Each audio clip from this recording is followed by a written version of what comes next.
دي حالة أشعة تلفزيونية على القلب اللي هي الإيكو.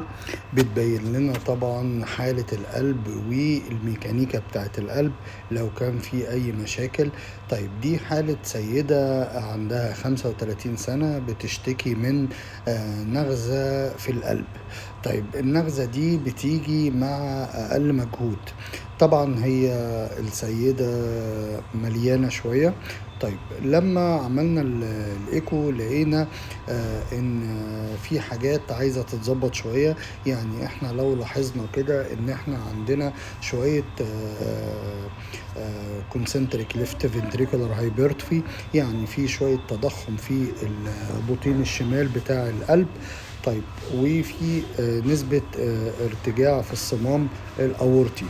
طيب الحالة دي المفروض ان هي بتتعالج، عندها تاريخ مرضي